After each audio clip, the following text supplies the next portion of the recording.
This channel does not promote any violent, harmful, or illegal activities. All content provided by this channel is meant for an educational purpose only. Brought to you by V-Guard, co-powered by Sensodyne O Bhimal, বলো কথা Keshari. Associate sponsor Ultratech Cement.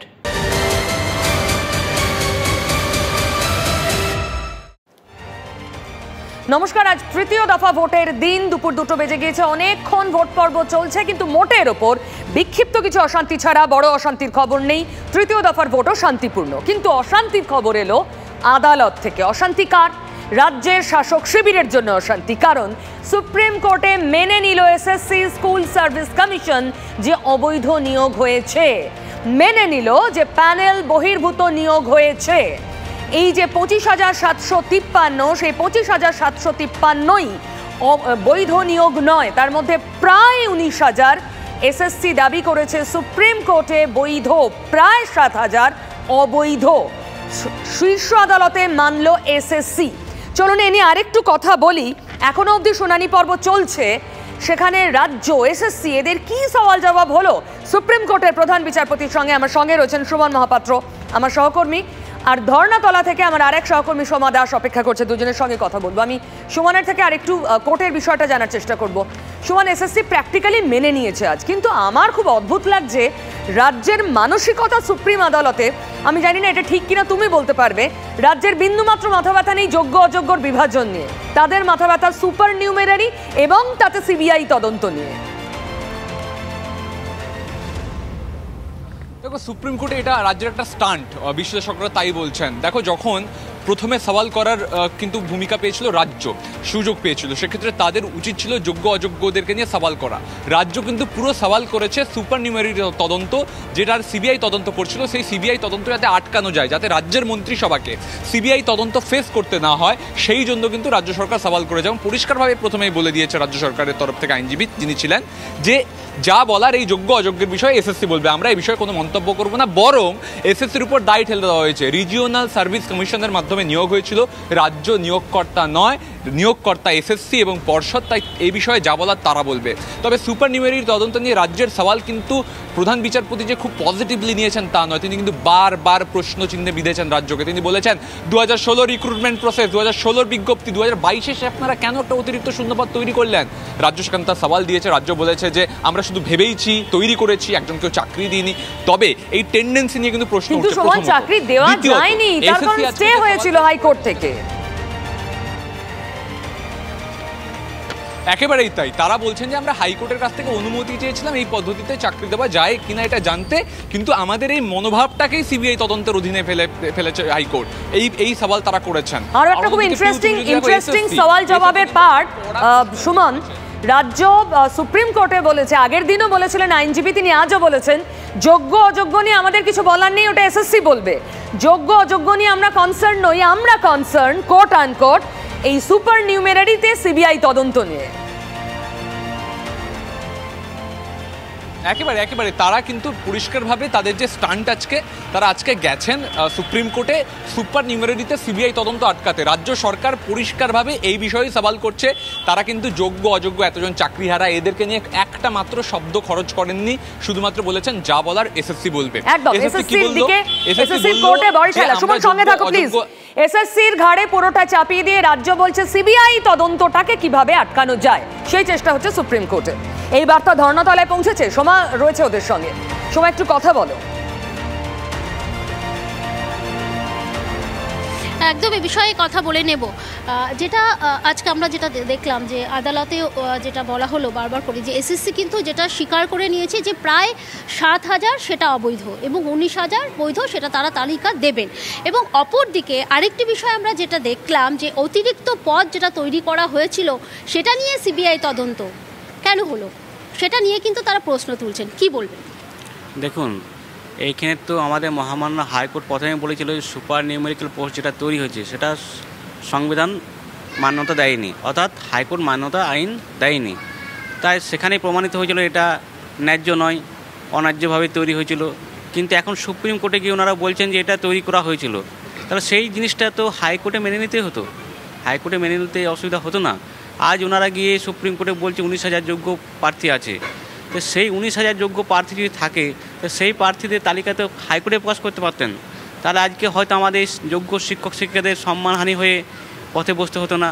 একদম সোমা, ঠিক এটাই pertinent point. আমি আবার আসবো তোমার কাছে, এই প্রশ্নে আমি সুমনের কাছে যাব। সুমন, আমরা দেখেছি সিদ্ধার্থ মজুমদার বলেছেন আমরা আদালতে সুপ্রিম কোর্টকে বোঝানোর চেষ্টা করব আমরা পরিসংখ্যান দিতে পারি। আজ যখন কোর্ট সেই সময়টা এলো, কোর্ট জিজ্ঞাসা করলো, তখন এসএসসি বলছে আমাদের কাছে তো কিছু নেই, সব জানে নাইসা। মানে রাজ্য এসএসসির ঘাড়ে, এসএসসি নাইসার ঘাড়ে দায় ঠেললো। একেবারেই তাই। দেখো, এসএসসি একটা পরীক্ষা কন্ডাক্ট করেছে, সেখানে ওএমআর ইভ্যালুয়েশন করেছে নাইসা। সেক্ষেত্রে এই ওএমআর ইভ্যালুয়েশন করার পর যে ট্যাবুলেশন সিট তৈরি হয়েছে, কে কত নম্বর পেয়েছেন, এই তথ্য পর্যন্ত এসএসসি নিজের কাছে রাখেনি। তার কারণ তার ভিত্তিতে যে প্রমাণ ওএমআর এর স্ক্যান্ড ইমেজ তা এসএসসির সার্ভারে নেই।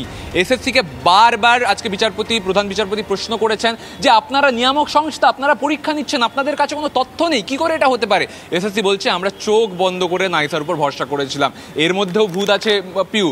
নাইসা কিন্তু ওএমআর ইভ্যালুয়েশন করেনি, তারা আবার একটা অন্য থার্ড পার্টিকে দিয়ে এই ইভ্যালুয়েশন করিয়েছে। এসএসসি বলছে আমরা তো এটা জানতাম না। আজকে পরীক্ষা হয়ে যাবার 6-7 বছর পরে এসে এসএসসি বলছে যে কারা ওএমআর সিট ইভ্যালুয়েশন করেছে, মূল্যায়ন করেছে, এটা এসএসসি জানতো না। প্রধান বিচারপতি বলেছেন যে সুপ্রিম কোর্টের সার্ভারে এসে দেখে যাবেন কিভাবে তথ্য সংগ্রহ করা হয়, আপনারা একটা রেসপন্সিবল অথরিটি হয়ে এই স্টান্ট কি করে নিতে পারেন? আজকে কিন্তু সুপ্রিম কোর্টের প্রধান বিচারপতি একাধিক প্রশ্ন ছুড়ে দিয়েছেন এসএসসির উদ্দেশ্যে। এসএসসি বলছে যে আমরা বলতে চাইছি কারা পৃথক, কারা যোগ্য, কারা অযোগ্য, কিন্তু সেটা যার উপর ভিত্তি করে বলছি সেই তথ্যই আমার সার্ভারে নেই। তাহলে এটা কি করে হতে পারে? এই প্রশ্ন কিন্তু মানে এটা জল ঘোলা হওয়া ছাড়া আর তো কিছু হচ্ছে না। সুমন, অনেক ধন্যবাদ। সোমা, অনেক ধন্যবাদ। পরে আবার আসবো তোমাদের দুজনের কাছে। এই মুহূর্তে আমি এই নিয়ে চলুন রিয়াকশন নিয়ে আমার সঙ্গে মাননীয় অতিথিরা আছেন, খুব ছোট ছোট করে প্রত্যেকের কাছে আমি রিয়াকশন নেবো। এই মুহূর্তে ডক্টর শান্তনু সেন, তৃণমূলের মুখপাত্র আমার সঙ্গে রয়েছেন, সিপিআইএম নেতা চয়ন ভট্টাচার্য রয়েছেন, বিজেপির তরুণজ্যোতি তিওয়ারি, কংগ্রেসের লিপিকা ঘোষ এবং অরিত্র দত্ত বণিক, যিনি সমাজকর্মী হিসেবে কাজ করছেন দীর্ঘদিন ধরে এবং অত্যন্ত রাজনীতি সচেতন। আমি ডক্টর শান্তনু সেনের কাছে আসি। আজকে সুপ্রিম কোর্টে মেনে নিল এসএসসি চাকরি চুরি হয়েছে, অবৈধ নিয়োগ হয়েছে, মানে চাকরি চুরি হয়েছে। দেখুন, আমি যেটুকু জেনেছি সরকারের তরফ থেকে এসএসসির হয়ে senior advocate mister Sanjay Hegde তিনি অ্যাপিল করেছিলেন এবং তিনি যেটুকু বলেছেন যে এই রায়ে গ্রস ইরেগুলারিটি নিয়ে কিছু লেখা নেই এবং তিনি অ্যাপিল করেছিলেন যে এক স্ট্রোকে আজকে 5,000 কিছু জনের মানুষের চাকরি নিয়ে যদি বিতর্ক থাকে তার জন্য এক স্ট্রোকে 26,000 মানুষের চাকরি বাতিল করে দিলে শিক্ষা ব্যবস্থাটা ধাক্কা খাবে। তার কারণ সেখানে আপনি টিচার পাবেন না, সেখানে আপনি হেডমাস্টার পাবেন না, পরীক্ষা নিতে পারা যাবে না, এক্সামিনার পাবেন না, শিক্ষা ব্যবস্থাটা একটা ধাক্কা খাবে এবং সেটা মহামান্য আদালত সেটা শুনেছেন এবং আজকে আমাদের এসএসসি জানিয়েছে যে আমাদের পক্ষে সাফিসিয়েন্ট ডকুমেন্ট আছে যেখানে আমরা যোগ্য অযোগ্যদের মধ্যে বিভাজন করতে পারি না। ডক্টর সেন, একদম এসএসসিটা বলেনি, আমি বলছি কি বলেছে। এসএসসি মহামান্য আদালতের সামনে বলেছে আমাদের কাছে কোনো ডকুমেন্ট নেই। ডকুমেন্ট এক, সোর্স সিবিআই এর দেওয়া রিপোর্ট যা সিজ করেছে সিবিআই। সেকেন্ড, নাইসাকে আপনি আমাকে অনুমতি দিন, মানে এসএসসি নাইসাকে বলবে, চিঠি লিখবে, নাইসা তাদের যদি ডকুমেন্ট সাপ্লাই করে তাহলে সম্ভব যোগ্য অযোগ্য আলাদা করা। এসএসসির কাছে কিচ্ছু নেই, কোনো মিরর ইমেজ, কোনো স্ক্যান্ড ইমেজ নেই। তার মানে আলটিমেটলি তো তারা বলেছে যে সম্ভব ডিফারেন্সিয়েট করা, কিন্তু এসএসসি দায় নিচ্ছে না, কিচ্ছু নেই তাদের কাছে, শূন্য হাতে সুপ্রিম কোর্টে। আমি আবার বলছি, আপনি যে প্রক্রিয়াটা বললেন সেই প্রক্রিয়াটার মধ্যে দিয়ে তো ডিফারেন্সিয়েট করা সম্ভব। আর আবার আমি বলছি, আমরা দলগতভাবে এবং সরকারের পক্ষ থেকে যাদের চাকরি গেছে, যারা তাদের পাশে আমরা রয়েছি। তার কারণ আমরা মনে করি এই দুর্মূল্যের বাজারে যখন ভারতবর্ষে বেকারত্ব একটা ঊর্ধ্বসীমায় পৌঁছে গেছে, যখন 45 বছরে সবথেকে বেশি বেকার, যখন 85% শিক্ষিত যুবক বেকার হয়ে রয়েছে দেশে, তখন মমতা বন্দ্যোপাধ্যায়ের হাত ধরে এই বাংলা এমপ্লয়মেন্ট জেনারেশন হচ্ছে, তখন বিরোধীরা কখনো আইনের 19,000 কোট আনকোট চাকরিটা গেল এসএসসি ডেটা দিতে পারেনি বলে। তো এসএসসি তো এখনো বলছে আমার কাছে কিচ্ছু নেই। সুপ্রিম কোর্ট প্রশ্ন করছে আপনি দায়িত্বশীল একটা অথরিটি, আপনি বলছেন আপনার কাছে কিছু নেই। কোন অর্গানাইজেশন উত্তরপত্র চেক করেছে সেটুকু পর্যন্ত জানে না এসএসসি। একটা এত বড় পরীক্ষা কন্ডাক্ট করছে, আপনি যাদের ভবিষ্যতের কথা বলছেন তাদের ভবিষ্যৎ নিয়ে কে চিনিমিনি খেলেছে? এসএসসি নয়। ডক্টর সেন, আমি আবার বলছি, এসএসসি তো বলেছে যে প্রক্রিয়ার মধ্যে দিয়ে আপনি বললেন সেই প্রক্রিয়ার মধ্যে দিয়ে তো আলটিমেটলি ডিফারেন্সিয়েট করা যাবে। এরপরে যদি আর কিছু বলার থেকে এসএসসি একটা স্বশাসিত সংস্থা, তারা বলবে, তারা নিশ্চিত করে তাদের কথা বলবে। আমাদের বক্তব্য হচ্ছে কারোর চাকরি চলে যাক সেটা আমরা চাই না। নিশ্চিত করে যারা যোগ্য প্রার্থী তাদের পাশেও আমরা আছি এবং আমরা আবার মনে করি যে ভারতবর্ষে এই মুহূর্তে যেভাবে বেকারিত্বের জ্বালা বাড়ছে, সেই জায়গায় দাঁড়িয়ে বিরোধীরা শুধুমাত্র চাইছে বাংলার মানুষের হাতের কাজ কিভাবে কেড়ে নেওয়া যায়, সেটা খুব অমানবিক। এই বিষয়টার জন্য এসএসসি ডেটা রাখেনি, বিরোধীরা কি করবে ডক্টর সেন? আমি আবার আপনাকে বলছি, এসএসসি তো বলেছি, আপনি যে প্রক্রিয়াটা বললেন সেই প্রক্রিয়ার মধ্যে দিয়ে তো ডিফারেন্সিয়েট করা যাবে। এবং আবার তার মানে তো এই না যে আপনি আমাকে বলুন যে 5,000 মানুষের জন্য যদি কোনো নিয়ে বিতর্ক থাকে, সেখানে বাকি 19,500 মানুষ কি দোষ করলো? প্রায় 7,000 এসএসসি নিজে বলেছে তাদের চাকরি কেন বাতিল করে দেওয়া হলো? কেন তাদেরকে বলা হচ্ছে 12% সুদে তাদের টাকা ফেরত দিতে? তাহলে কি স্কুলগুলো উঠে যাবে তাদের মাইনের টাকা ফেরত দিতে? সুপ্রিম কোর্ট যে প্রশ্নগুলো করেছে তার কোনো উত্তর? যে এসএসসি কেন জানে না কোন সংস্থা আসলে ইভ্যালুয়েট করেছে, উত্তরপত্র দেখেছে, সেটা এসএসসি দেবে। আমি তো এসএসসির প্রতিনিধি হয়ে এখানে আসিনি, আমি আমার দলের প্রতিনিধি হয়ে এসেছি। এসএসসির প্রতিনিধিদের কাছে গেলে এসএসসি আপনাকে উত্তর দেবে। মানে রাজ্য এসএসসির কোর্টে, এসএসসি নাইসার কোর্টে, বলটা আর কত কোর্টে ঘুরবে? তরুণ জ্যোতি, পিউ এতক্ষণ ধরে শুনলাম, আমি আর্গুমেন্টটা পুরো শুনছিলাম, ফার্স্ট হাফটা নিজের কাজ ফেলে দিয়ে শুনছিলাম। কিন্তু বাংলার ছেলে বলছো না, বাংলার ছেলে মেয়েদের কথা ভেবেই শুনছিলাম। পুরো আর্গুমেন্টটায় সকাল থেকে আরম্ভ করে 1টা বাজে 10 মিনিট আগে পর্যন্ত যোগ্য অযোগ্যদের কোনো কথাই ছিল না। ছিল কাদের কথা? ছিল সুপার নিউমারি পোস্ট ক্রিয়েটের জন্য যে ডিরেকশন ছিল ক্যাবিনেটের বিরুদ্ধে স্টেপ নেওয়ার জন্য, তার কথা ছিল। খালি ক্যাবিনেটকে বাঁচানোর জন্য চিফ জাস্টিস অফ ইন্ডিয়া প্রশ্ন করেছিল, খুব পার্টিনেন্ট প্রশ্ন, আমি পড়ছি, তা বাংলা তর্জমাটাই পড়ছি। হয় তোমার কাছে ডেটা আছে, নয় তোমার কাছে ডেটা নেই। তুমি বাউন্ড ছিলে ডিজিটালাইজ ডেটাগুলোকে ডিজিটাল ফর্মে রাখার জন্য, তুমি রাখোনি, কেন রাখোনি? ফার্স্ট প্রশ্ন ছিল। সেকেন্ড প্রশ্ন, এসএসসি, আমি এবার ধরে নিলাম এসএসসি একদম স্যাক্রোসেন্ট, ধর্মরাজ যুধিষ্ঠিরের মানে পুনর্জন্মই হলো বর্তমান এসএসসি চেয়ারম্যান, আমি ধরে নিলাম। তাও যদি ধরে নিই, এসএসসি বলেছে কি 17 থেকে 18,000 জেনুইন আছে, আমি ধরে নিলাম। কী হিসাবে বলছে আমি জানি না, কারণ ওএমআরটা নেই। সেই যদি হিসাব হয়, তাহলে এই 20 লাখ করে বাগ কমিটি যা রিপোর্ট ছিল, 20 লাখ করে পার চাকরির জন্য খাওয়া হয়েছে, ঘুষ নেওয়া হয়েছে, অ্যামাউন্টটা দাঁড়ায় পিউ প্রায় 1760 কোটি টাকা। 1760 কোটি টাকায় এই 8,753টা চাকরি বিক্রি করা হয়েছে এসএসসি হিসাবে। এই টাকাটার বেনিফিশিয়ারি কে? কারা এই টাকাটা খেলো? মানে বাজারে মূলো আলুর মতো চাকরি বিক্রি করলো তৃণমূল কংগ্রেস। বাগ কমিটি রিপোর্ট আজকে এসএসসির আর্গুমেন্ট এটা পুরো পরিষ্কার। এসএসসি আজকে হাইকোর্টে, সুপ্রিম কোর্টে দাঁড়িয়ে কী বলছে?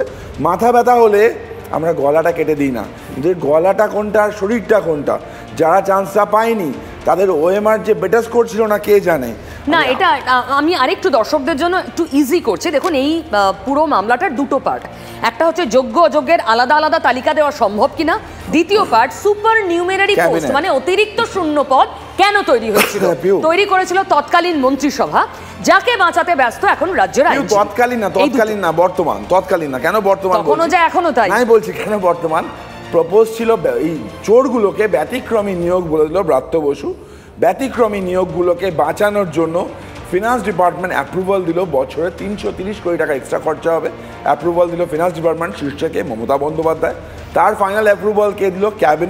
ক্যাবিনেটের শীর্ষে মমতা বন্দ্যোপাধ্যায়। লিগালি না, ঠিক আছে, এটা করা যায়। অ্যাপ্রুভাল কে দিল? তৎকালীন, এই একটাই তৎকালীন আছে, তৎকালীন অ্যাডভোকেট জেনারেল। বাদবাকি বর্তমান মন্ত্রিসভা চোরদের বাঁচানোর জন্য উদ্যোগী হয়ে পড়েছিল। আমি আবার বলছি, এই 25,700 সামথিং, এদের মধ্যে না অনেকে যোগ্য আছে, অনেকে অত্যন্ত গরিব আছে, যাদের 1-1.5 টাকা ঘুষ দেওয়ারও ক্ষমতা ছিল না, তারা আজকে বলি হয়েছে। এবং ইনফ্যাক্ট আজকেও পুরোটা আর্গুমেন্ট হয়ে গেল, সেই জন্যই তো মামলাটা উঠলো সুপ্রিম কোর্টে। পুরোটা আর্গুমেন্ট হলো অযোগ্যদের বাঁচানোর জন্য। আমারও একই ঘটনা, তরুণের মতোই আমিও আজ দেখতে দেখতে আসছিলাম বলে আমার একটু দেরি হলো আসতে। বিষয়টা হচ্ছে যে নির্দিষ্টভাবে পরিষ্কার মামলাটা যারা করেছিল, কোনো বিরোধী দল কিন্তু মামলা করেনি, করেছিল বঞ্চিত যোগ্য প্রার্থীরা। তাঁরাই মামলা করেছিলেন, করবার ফলে কিন্তু এই কেলেঙ্কারিটা বেরিয়ে এলো। এমনকি আজকে যে বহু আলোচ্য শেখ শাহজাহানের বিষয়টা কিন্তু ওই ওএমআর শিট ধরে ধরেই এগিয়েছিল, আপনার মনে থাকবে। যে বিষয়টা আমি আজকে দৃষ্টি আকর্ষণ করছি সেটা হচ্ছে যে রাজ্য সরকারের যে মনোভাব, সে মনোভাবটা ডিফেন্ড করবার জন্য আজকে রাজ্য সরকারের যিনি আইনজীবী ছিলেন, তিনি বলেছেন যে আমরা চেয়েছিলাম কারুর যাতে চাকরি না যায়, সে কারণেই সুপার নিউমারিক পোস্ট। রাজ্য সরকারের মনোভাবটা নিয়ে বহুবার বলেছেন। এই যে শান্তনুবাবুও বলছেন এবং আমাদের এই রাজ্য সরকারের পক্ষ থেকে বারবার বলছে কারুর যেন চাকরি না যায়। আমার খুব পরিষ্কার প্রশ্ন, অযোগ্যদের, যারা দুর্নীতিগ্রস্ত, তাদের চাকরি বাঁচাবার জন্য যদি কোনো সরকার তৎপর হয়, তার থেকে দুর্ভাগ্যজনক কিছু হতে পারে না। এসএসসি সেখানে আজকে একদম পরিষ্কার করে বলেছে, যেটা একাধিকবার এসএসসি আইনজীবীদের পক্ষ থেকে সাংবাদিকদের মারফতে শুনলাম, ওরা বলেছেন যে আমরা অযোগ্যদের হয়ে কোনো সওয়াল করছি না। খুব ভালো কথা, অযোগ্যদের, কিন্তু সুপার নিউমেরিক পোস্টের সওয়াল করছেন, সেই সওয়ালটা অযোগ্য নয়। এখন সুপার নিউমেরারি কারা তৈরি করেছিল, কাদের অনুমোদন, তাদের হয়ে সওয়াল এখানে খুব পরিষ্কার, মানে মন্ত্রিসভা, একদম মন্ত্রিসভা। এই আজকে দাঁড়িয়ে আমাদের সবচেয়ে অস্বস্তি জায়গা কি জানেন পিউ? আমাদের অস্বস্তি জায়গা হচ্ছে আমরা বিরোধী দল, অবশ্যই বিরোধী দল, কিন্তু আমাদের রাজ্যের সরকারের যারা মাথা, তারা হেফাজতে চলে যাবেন কিনা সেটাই কিন্তু বড় প্রশ্ন হয়ে দাঁড়িয়েছে। কারণ এত বড় দুর্নীতি, তখন প্যানেল ক্যান্সেল নতুন নয়। দেখুন, এটা তো আপনারা বিরোধী হিসেবে বলছেন, বিশ্বাস করুন রাজ্যের আইনজীবী আদালতে বলেছেন, মানে আগের দিনও সওয়ালে তাই বলেছেন, ভোট প্রক্রিয়ার মাঝে এই তদন্ত যদি চলে তাহলে তো গোটা মন্ত্রিসভা জেলে চলে যেতে পারে। এবং আজ বলেছেন সংসদীয় গণতন্ত্র বাঁচবে না এই তদন্ত যদি এগোতে থাকে, মানে কি, কিসের ভয়? সংসদীয় গণতন্ত্রকে দুর্নীতির স্বার্থে ব্যবহার করাটাই কি সংসদীয় গণতন্ত্রের শেষ কথা? লিপিকা, আমরা খুব প্রশ্ন তুলছি এটা। না, অদ্ভুত লাগছে যে প্রকারান্তরে তো স্বীকার করে নিল যে এত ছেলে মেয়ে মানে চাকরি চুরি হয়েছে, সেটা স্বীকার করে নিয়েছে, এবং এই এতগুলো ছেলে মেয়ে যোগ্য সেটাও স্বীকার করে নিল, এবং অযোগ্যদের টাকা দিয়ে মানে চাকরি বিক্রি হয়েছে। এই যে ভবিষ্যৎ, যোগ্যদের ভবিষ্যৎ অন্ধকারের মধ্যে ঝুলে রইল, তারা জানে না আজকে যদি 5টা ছেলে, 10টা ছেলে কি 100টা ছেলে মেয়ে যদি সুইসাইড করে, তার দায় কি ওনারা নেবেন? শান্তনুবাবুরা নেবেন তার দায়? আজকে কেন বাংলার ছেলে মেয়েদের এই পরিস্থিতির মুখোমুখি হতে হলো? ছেলে খেলা হচ্ছে, ইয়ার্কি হচ্ছে চাকরি নিয়ে, একটা চাকরি দিতে পারে না, আর আজকে 18 থেকে 19,000 ছেলে মেয়ের চাকরি চলে গেল, তারা জানে না আদৌ তারা চাকরিটা পাবে কি না, তাদের কি পরিস্থিতি হবে, তাদের কি ভবিষ্যৎ। তারা না খেতে পাচ্ছে, না বসতে পারছে, না ঘুমোতে পারছে, কিচ্ছু করতে পারছে। আমার নিজের পরিচিত কয়েকটা ছেলে মেয়ে আছে যাদের জানি, যারা খেতে বসতে শুতে কিচ্ছু করতে পারছে না, এত আতঙ্কে তাদের দিন কাটছে। আর রাজ্যের আইনজীবী ব্যস্ত রাজ্যের মন্ত্রিসভাকে বাঁচাতে। আমি অরিত্রর কাছে আসবো। অরিত্র, এটা খুব ক্লিয়ার যে কোন মানসিকতা থেকে আজ এই লড়াইটা, সওয়াল জবাবটা চলছে সুপ্রিম কোর্টে, আইনি লড়াই অবশ্যই। এটা কি মনে হয় কোথাও এই যে পাসিং দ্য বাক চলছে এই মুহূর্তে, তাতে ফাইনালি কোনো রেজাল্ট বাংলার মানুষের জন্য যেটা ভালো হবে, এটা একটা দৃষ্টান্ত তৈরি হবে? আপনি হোপফুল? দেখুন, এটা আমি আরও সহজ করে বলে দেই। ধরুন TV9 বাংলা একটি মিডিয়া কোম্পানি, কিন্তু আপনাদের স্টুডিওতে এসি বসানো হয়েছে, আপনারা নিশ্চয়ই এসি বানান না বা এসির মিস্ত্রি নন, কিন্তু এই এসি বসানো হয়েছে এগুলো নিশ্চয়ই কোনো একটা ভেন্ডারকে আপনারা দায়িত্ব দিয়েছেন।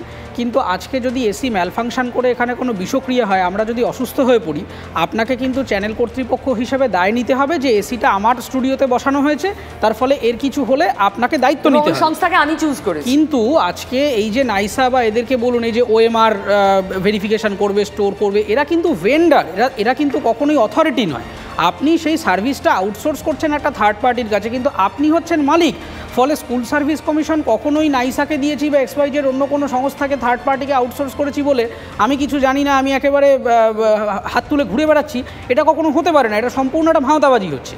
আর দ্বিতীয় কথা হচ্ছে, আপনি যদি আগের দিনের হিয়ারিং ভার্সেস এই হিয়ারিংটা শোনেন, আগের দিনের হিয়ারিংয়ে কি বলা হয়েছিল যে CBI প্রোব যদি হয় তাহলে রাজ্যের মন্ত্রিসভা বা আমলা এদেরকে, সরকারি কর্মচারীদেরকে এনকোয়ারি করা হবে, তাদেরকে আইদার অ্যারেস্ট করে অথবা সামান করে করা হবে। কিন্তু একজন সরকারি মন্ত্রী বা একজন কর্মচারীকে তো ওভাবে সমন করা যায় না, তার জন্য চিফ সেক্রেটারির অ্যাসেন্ট লাগে। তো চিফ সেক্রেটারি কনসেন্ট না দিলে সেটা করা যায় না। আগের দিন এই নিয়ে আলোচনা হয়েছে, আজকে আবার ঠিক 180 ডিগ্রি ঘুরে সেই আলোচনা থেকে সম্পূর্ণ বাইরে বেরিয়ে বলা হলো যে না, এই সব নিয়ে আমরা কথা বলছি না, আমরা চলে এলাম হচ্ছে এই CBI প্রোব যাতে না হয় এই সম্পূর্ণ দিকে। ফলে এখানে একটা মজা হচ্ছে, এই যে আজকে SSC নিজেই নিজের কথার কন্ট্রাডিক্ট করছে, এটাই খুব আশ্চর্যজনক। হাইকোর্টে আপনি যদি 283 পাতা 84 পাতার জাজমেন্ট পড়েন, সেখানে কিন্তু 16-17 রকমের ফরম্যাট অফ করাপশনের কথা বলা হচ্ছে। কিন্তু এই যে আজকের আর্গুমেন্টটা ভালো করে আপনারা যদি দেখেন, এখানে বলা হচ্ছে যে SSC কি বলেছে, যে এই যে 17,000 না 18,000 লোকজন, তারা কেউ সাদা খাতা জমা দিয়ে চাকরি পায়নি। কিন্তু এটা বলা হচ্ছে না যে সাদা খাতা ছাড়াও যে আরো 16 রকমের দুর্নীতি হতে পারতো, তাতে তার মধ্যে কোনো মেনে নিয়েছে যে প্যানেলের বাইরে নিয়োগ হয়েছে, এটা মেনে নিতে হয়েছে। কিন্তু এই যে এটা বলছে, এটা এই যে এর কোনো কর্পোরেট এভিডেন্স নেই। এবং যখন জিজ্ঞাসা করা হচ্ছে তারা এভিডেন্ট করতে পারবেও না। এটার একটাই ইন্টেনশন ম্যাডাম, যেটা আমার বারবার মনে হচ্ছে, যে কোনো রকমে ভোট পর্যন্ত মামলাটাকে ডিলে করা যায় কিনা তার একটা প্রচণ্ড চেষ্টা। আজ একটা কথা বলছে, কার ঠিক তার একটা কন্ট্রাডিক্টরি এভিডেন্স জমা দিচ্ছে, এইভাবে করে ভোটের বৈতরণী পার করার ব্যাপারটাকে গোলানোর চেষ্টা করা হচ্ছে। আমি ডক্টর শান্তনু সেনের কাছে খুব সংক্ষেপে, এত মরিয়া কেন রাজ্য ক্যাবিনেটকে বাঁচাতে ওই যোগ্যদের কথা ছেড়ে? দেখুন, বিষয়টা হচ্ছে, আমি যদি আপনাকে বাদ দিই তাহলে এখানে 4:1 হচ্ছে, আর আপনাকে নিলে এখানে 5:1 হচ্ছে। তৃণমূল কংগ্রেস ভার্সেস বাকি সবাই। আমি আবার বলবো, Trinamool Congress zero tolerance two corruption নিয়ে চলে বলেই এই নিয়োগ দুর্নীতি ক্ষেত্রে আমাদের রাজ্যের মন্ত্রীর বিরুদ্ধেও 6 দিনের মাথায় আমাদের দলগতভাবে এবং সরকারগতভাবে কিন্তু ব্যবস্থা নিয়েছে। আপনি ভারতবর্ষে আর কোনো বিজেপি শাসিত রাজ্যে অথবা এই রাজ্যে তৃণমূল ক্ষমতায় আসার আগে বাম জামানায় একটাই এরকম ঘটনা দেখাতে পারবেন না যে শাসক দলের প্রশাসন শাসক দলের নেতা বা মন্ত্রীর বিরুদ্ধে ব্যবস্থা নিয়েছে। সেক্ষেত্রে যদি কোনো অনিয়ম হয়ে থাকে, নিশ্চিত করে অনিয়মকে আমরা সমর্থন করি না, কিন্তু পাশাপাশি মানবিক দিক থেকে এতগুলো মানুষের চাকরি খেয়ে নিয়ে তাদেরকে বলা, যা মাইনে পেয়েছো সেখানে 12% সুরে টাকা ফেরত দাও। প্রসঙ্গত আমি মনে করিয়ে দিই, অভিজিৎ গঙ্গোপাধ্যায় বিচারপতি যিনি ছিলেন, তিনি চলে যাওয়ার পর বুঝতে পেরেছি যে তার রায়গুলো কতটা অভিসন্ধিমূলক ছিল, কতটা উদ্দেশ্য প্রণোদিত ছিল। আগামী দিনে এই ধরনের কিছু আবার প্রমাণ হবে কিনা সেটা সময়ই বলতে পারবে। দেখুন, আমার হাতে একদম সময় নেই, তবে যে জিরো টলারেন্স নীতি আছে বলেই বোধ হয় 7-8 বছর পরে এসএসসিকে কোর্টে মানতে হয় ফাইনালি, হ্যাঁ দুর্নীতি হয়েছে, তাও একটা দুটো নয়, প্রায় 7,000। শুনানি চলছে, নজর রয়েছে।